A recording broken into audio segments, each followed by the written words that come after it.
Welcome to another tutorial on Matlab. In this particular tutorial series, we are looking into the concept of Matlab GUI environment and how we can design multiple type of GUI and we can develop good tools. So basically, this particular skill will be helpful when you try to develop some complex tools, and you can provide multiple options to the end user, and they can do the simulations in multiple ways. So coming to this particular tutorial, we will see like what we have covered till now, and we will summarize everything for the first example. So first of all, what we have done, we have created the front end, and in the front end, what we have done. So first of all, we have designed the front end. So that is the front end of the GUI. We have created a .fig file, .m file, and based on the same, we started the initial phase of the GUI development. In that, we have used multiple push buttons, so whichever are responsible for performing different operations. And we have also used different plotting graphs type of thing. So we have two axes, and based on those two axes, we are trying to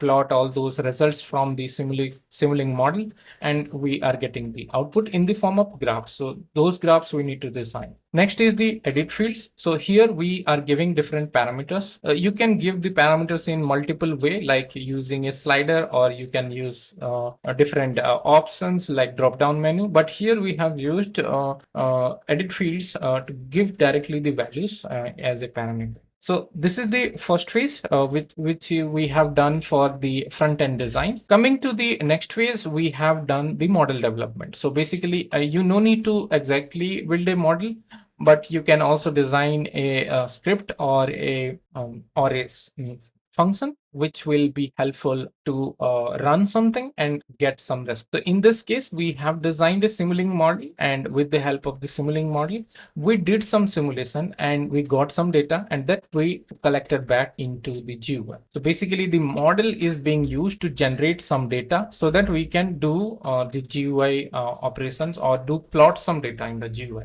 Next is based on the both components that we have designed, like the front end and the Simulink model. So front end and the Simulink model, based on those two, we need to do the back end coding of the GUI, and altogether mixed in one, we have created the entire GUI all setup. So once you press the button and click on like once you set all the parameters and click on the simulation button, then you will be able to simulate and you will be able to get some graphs. So this is the overall summary for this particular example. In case you are liking the channel, please consider subscribing. In case you have any comment or query, please let us know in the comment section. It will be helpful for us to improve the video quality and the content, and it will give us the motivation also to create more videos. The next series will be related to the project 2, which will be a different type of GUI, and there we will be taking a different example, and we will be simulating multiple models using the GUI. So stay connected and stay subscribed to get the latest updated content in this channel. Have a great day ahead, and thank you, and happy learning Matlab.